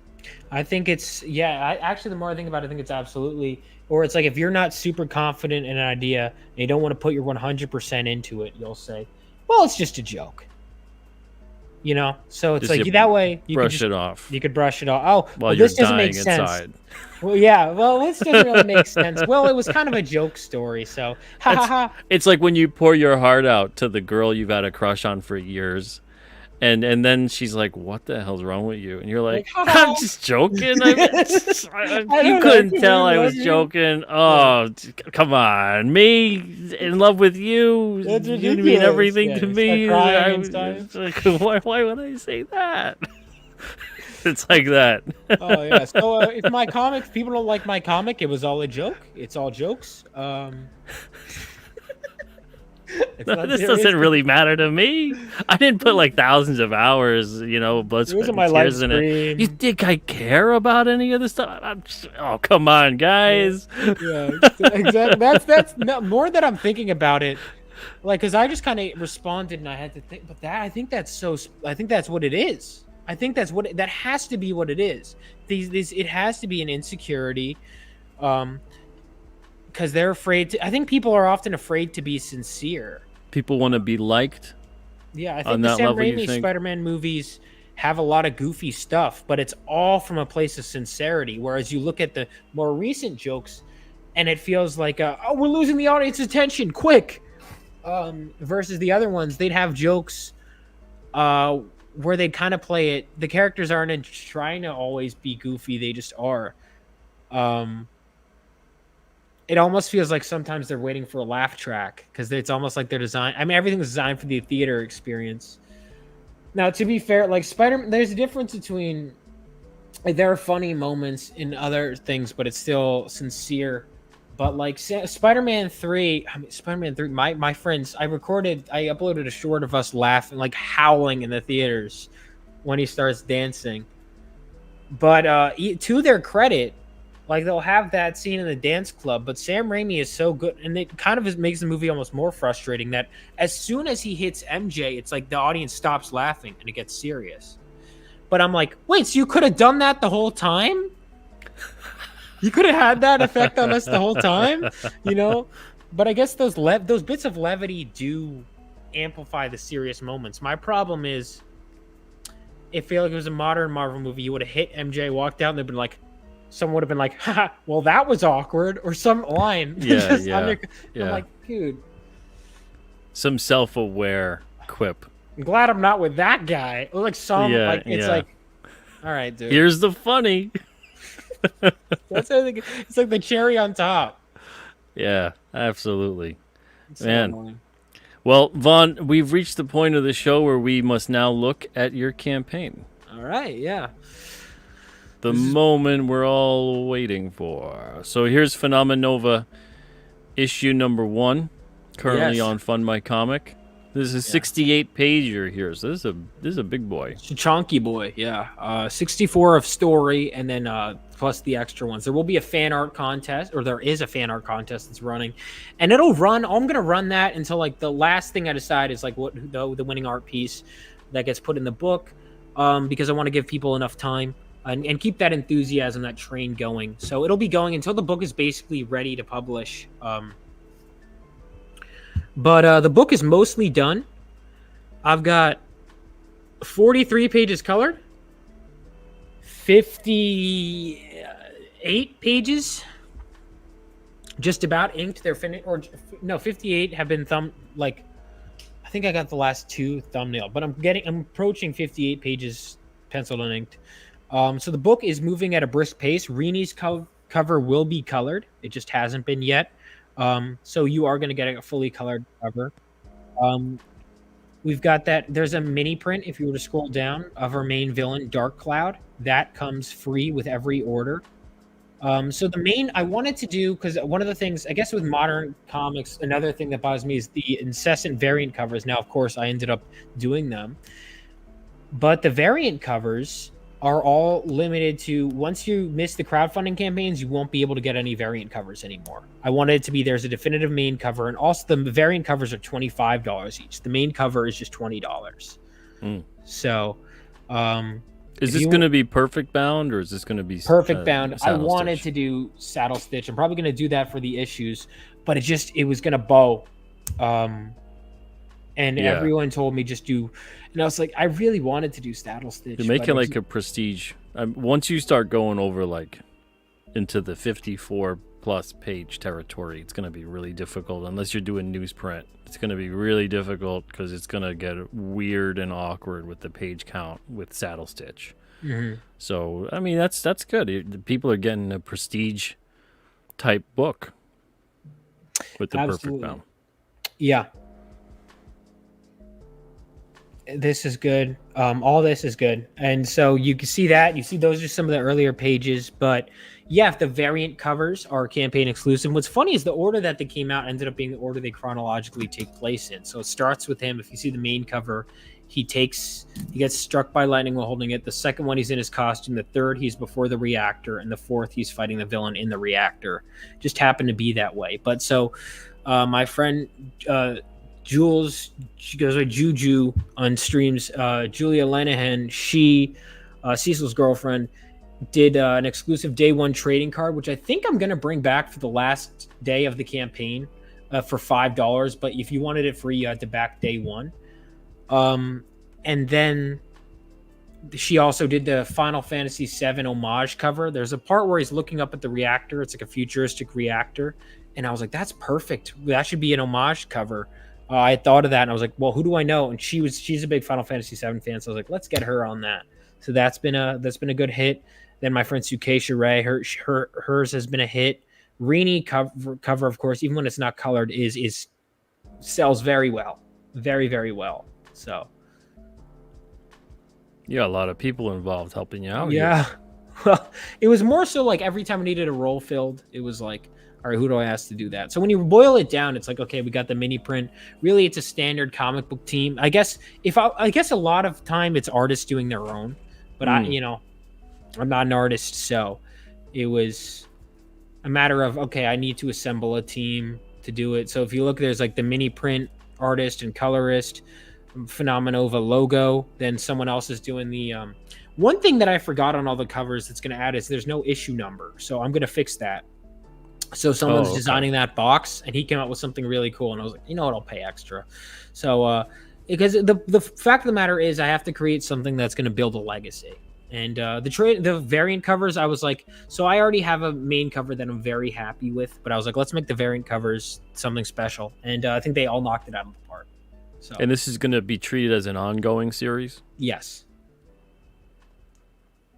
Right. an And over ongoing. here, you've got a dedicated Yeah, got a so I wanted, dedication here to your dad. yeah, so I wanted to dedicate the book to my dad, and I decided he's the only character that I really asked my artist to make him look like my dad. So I decided in the world it made sense that he would be a World War III veteran, just because timeline wise, yeah, everyone would have fought in the war. And I said to really hone in on that and make him a badass, make him a war hero. And I felt that was, I was like, if I'm going to dedicate this to him, let's make him really cool. And so I wanted to do that. And I felt that it made the story better. And so, yeah, I wanted to dedicate it to him because I felt like it was the best thing to do. Nice, man. That's great. How does World War III come about in your book? So I actually, as I was planning it out, I'm like, I'm going to do a prequel limited series about superheroes during World War III, because as I was coming out with it, I was like, that's so cool. But I always wanted to tell enough to tell this story comes first, right? And so World War III was started because superhumans, as they started coming about, actually accelerated global conflicts and power imbalances.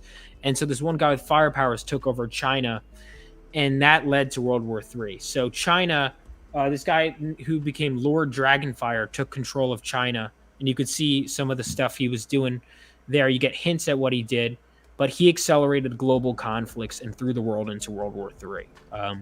So is it this image here? Yes, which, by the way, if we hit 15K, that will be an exclusive free mini print. Nice. So Is that like a 2-page spread? yeah, it's a double page spread in the book. And when I posted that image, I got so many signups. So yeah. Yeah, it looks like one of those big, I forget the name of them in Final Fantasy. Oh, that's like funny. Like you summon. Oh, something. I never thought of that, actually. Bahamut. Yeah. I never even thought. See, that was one of the things. This guy came up with it. My design was so much less cool than what he came up with, to the point where I was like, I was revising. I was like, don't draw the thumbnail yet. I'm revising the script. And by the time I was sending it to him, he had already sent me the thumbnail. I was like, don't even bother. That is so much cooler than what I had in mind. And I'm trying to get better at just letting the artist just do their thing and being less of a control freak. Oh yeah, that'll come about the more you write and the more you create. Yeah, I You'll think end because up even to the point my artist was being like, confident enough to let the artist do some stuff and then just kind of vibe back and forth a bit, as opposed to directing with the script. Yeah, I need to work on. I'm working on that. I'm working at just making decisions and just going with my gut. Very nice, man. Yeah. It's a hell of a lot better effort than my first efforts, that's for sure. Thank you. I put a lot into this, and I hope people like it. Very nice. It's sincere. There's no undercutting. If there's a moment that I want you to feel something, I try my best to make you feel it. I'd rather fall flat on my face trying than just ha ha ha. That's good. Yeah, we need a lot more of that in storytelling in general. Mm-hmm. We need that. We need that emotional heft. Every single story we tell should have that, but more importantly, there should be a lot of moments throughout. The goal of everything that you tell in your story should be to elicit some kind of emotion with every little snippet of everything. If you're not trying to do that, and you're just kind of making your story more like instructions, where you just go from step to step, that ain't it. But that's good, man. That you're bringing that. Good. Yeah. So $20 here for the main cover, and then $25 for the variant.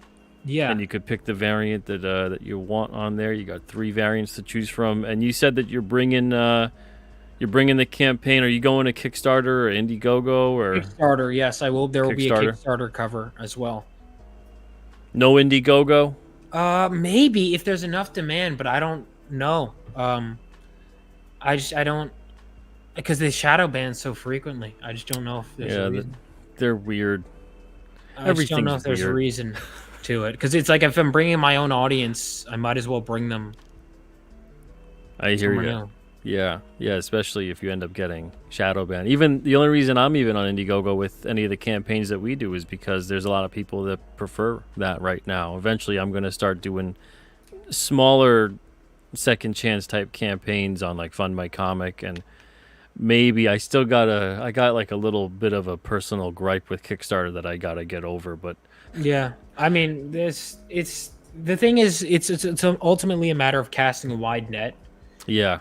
And absolutely. I see it's a matter of, is Indiegogo going to really get people that aren't on here? Maybe. It's, that's what it's about. But Kickstarter for sure. Sure. I mean, definitely try it. I used to have campaigns on Kickstarter, use them almost exclusively for a few years.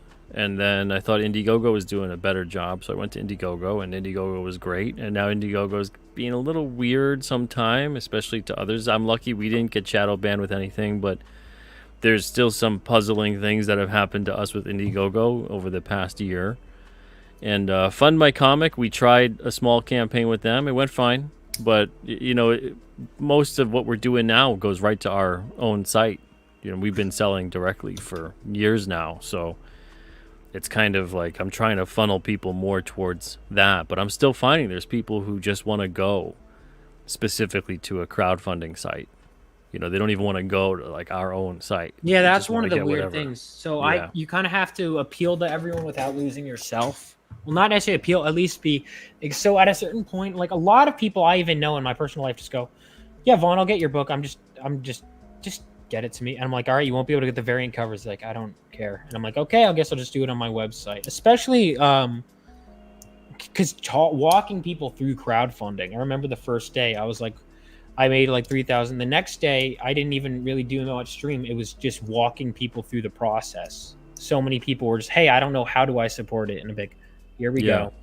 And even still, there's some people that I know I'm going to have to do that with. So, yeah, absolutely. Mr. Berger, thank you for the $5 super chat. Thank you, Mr. Berger. Says, buy this book, support this kid. He's an excellent writer, but he stinks at 80s music trivia. I learned that because I like 80s music, but apparently not as much as I thought. Mr. Berger is the man. He's got one of the most fun channels to go on. He's got great trivia questions. If you're not subscribed to him, everyone should definitely do that. Any that you can remember that really stand out that gotcha? Well, I think the fact that I don't remember them is something. Because apparently everyone in the chat, because what I do is I go to, like, I click the private chat options and I like look away, and then I go back and everyone's calling me an idiot. Right? So I don't know. They'll be like, how do you not know that? And then it's a band that I don't know. But the worst ones are the ones where it's like, I've heard the song before. I can't tell you the artist. I can't tell you the name. But those are the worst ones. Mr. Berger also has a campaign too. He's doing animation, which we need more of. We need more. Very cool. Yeah, animation. But yeah. Awesome. Well, very nice. So Phenomenova #1 is on Fund My Comic right now. You guys can check it out. The links are in the description of the show. Also, Vaughn's YouTube channel. That link is in the description too, and I'm putting the Fund My Comic in here for you guys. Go check it out. If you're interested, for anyone interested, I did a not just a variant cover, but a 2-hour-long Final Fantasy VII video essay because I'm insane. Good grief, man! I didn't expect it to be that long. It turned out if you want to get 4 issues out by the end of next year, you gotta skip on those 2 hours. Yeah, that's. It's really, that's, well, because at first I was like, I'll just do a quick video to jumpstart my audience, and then that became 49 pages.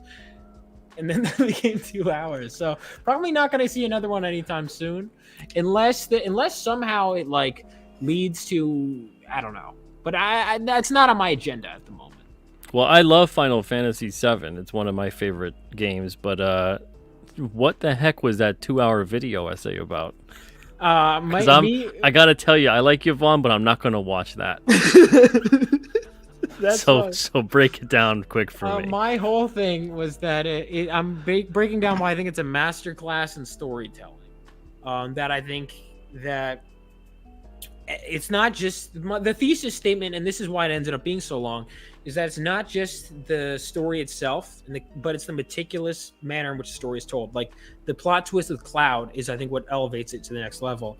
And that when you go back through the game with a fine-tooth comb, it's all the little hints they drop, and the fact that they start the story here and they go here and they go here, and the reason why it's effective is because they tell it in such a way like that. And that's basically my thesis statement, is overall that it's the way the story blends together, and that's why it ended up being so long, because I had to be meticulous in kind of saying that they dropped. And even then, I was like, I can't. This is too long already.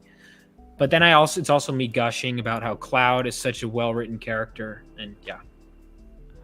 Now, I know they did a re-release, right? They're doing I've been streaming that on my channel as well. It's they're doing like the game, but they're breaking it into 3 parts, which I think is cool. But they're also doing some things like, I'm scared they're doing multiverse, and I'm like, oh wow, what the? There's already like enough elements that are confusing. Don't need to do that. We have an unreliable narrator. We don't need a multiverse. But did you play it on the original on PlayStation? I played it on my PC, and I loved it. I played the original first because someone told me to, and then they were right, because if you play remake, it's like to a certain point, it's like new player friendly, but then they just drop stuff on you that I'm like, thank God I had played the original first, because I would have been like, what is going on? Like, they just drop stuff. Like, remember this? And a new player would be like, no. I still have the original discs for PlayStation. I don't have a PlayStation anymore, but I still have the game. And I remember the whole, like, you got to switch out the disc. I think it was like 3 of them. Yeah, 3. And, spoiler alert, when Aerith dies, it's like, yes, you got to switch out the disc. Yeah, I talk about that too. Like why I think Aerith's death was like, I kind of break down certain things I wanted to talk about. About all of it. Talk about a moment that they let that be there. Yes, it's important. I talked on that, how they took the time to show the characters' interactions, and how it was through the gaming medium is why it was so effective, because you played as her. Because I knew that going in. Like, I knew that was the first way I found out about the game, because it would be like most shocking deaths, which it obviously wasn't to me, because I knew it was going to happen. But even then, I'm like, man, like, it's, you know what it is? It's because I didn't feel sad until the theme starts playing for a while, and then there's this slow moment where they're lowering her into the water, and everyone's crying. Like, that's when it got me. It wasn't just the initial thing. It was like the fact that it goes on, and they really let you sit in that moment. And then they have that scene. It's like, do you want to continue? And it's like, part of you is like, no, I don't. But you do anyway. Yeah. And it reverberates throughout the rest of the game with the characters that that feel that loss. Yeah. But yeah, it's important stuff to have that those moments in storytelling. But so Phenomena Nova, everybody, go check it out. Issue number 1 on Fund My Comic. Links in the description of the show. Go subscribe to Vaughn on YouTube if you haven't subscribed already. And other than that, we're going to be wrapping this one up. Thank you guys in the chat tonight. Really appreciate your questions, your comments. Always appreciated. Thank you so much, Comics for Life. Comics for Life says, hopefully Vaughn is a sign of things to come as far as the new generation of comic creators is concerned. Yeah, there you go. Some high praise there from Comics for Life. Yeah, seriously, thank you, man. That means a lot. And thank you so much, Pete. This has been a very fun show. Good, I'm glad. Yeah, fantastic. It always is. Hopefully you get 1 or 2 backers out of it. But yeah, again, and even still, it was a dang good time. Good, I'm glad to hear it. Yeah, because I got to start doing a disclaimer for some people out there. I got to make a video because I'm getting a lot of people that are just, I have a campaign, can I be on your show?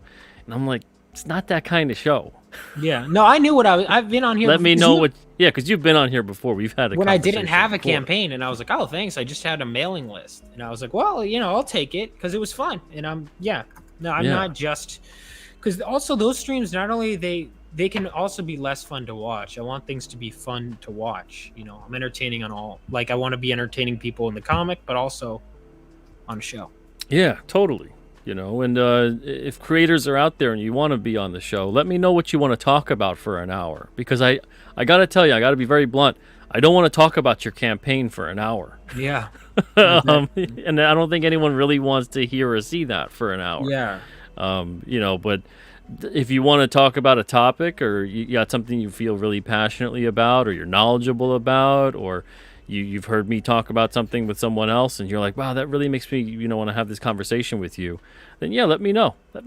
And then we can always plug your campaign and talk a little bit about that. I'm fine, perfectly fine with that. But if someone's out there thinking like, oh, I'm just going to go on here and talk about the campaign and shill for an hour, that sounds horrible to me. Yeah. No, and likewise, I don't want to go on someone else's and shill my campaign for an hour or two. No, exactly. It makes you want to buy the campaign, get the campaign more when you know they can talk about stuff that's not just there too, in my opinion. Absolutely. Yeah, I feel the same exact way. But everybody, thank you guys so much. Seriously, these are always fun. These are always great. You guys in the chat, you make them great too. You guys got some really great questions every now and then. Yeah. And it's really nice that you guys spend some time with us as well. Vaughn, thank you so much. Before we go, no problem, man. Where can they find you? So you can find me on my socials. It's Vaughn Coleman. My YouTube channel is Vaughn Coleman. I also got Rebel Oasis is the name of my company. You can find the Rebel Oasis socials. And then, but yeah, my YouTube channel, go to fundmycomic.com or rebeloasisstudios.com to get this stuff. But yeah, Fund My Comic, check it out. That's where the campaign is, and all my socials, just look up my name. All right, perfect. Okay, everybody, I'll be back. Let me see. I'm off tomorrow night. I'm getting art done tomorrow night, so I'm not going to be streaming, but I'll be back here on Friday night for an open lines show, so I'll see you guys then. Anybody want to join at that point in time? You got a topic you want to talk about? Let me know. I'll be back at 9:30 on Friday, 9:30 Eastern, so I'll see you then. Until then, everybody, have a great night and an even better tomorrow. I'll see you guys soon. All the best. Bye.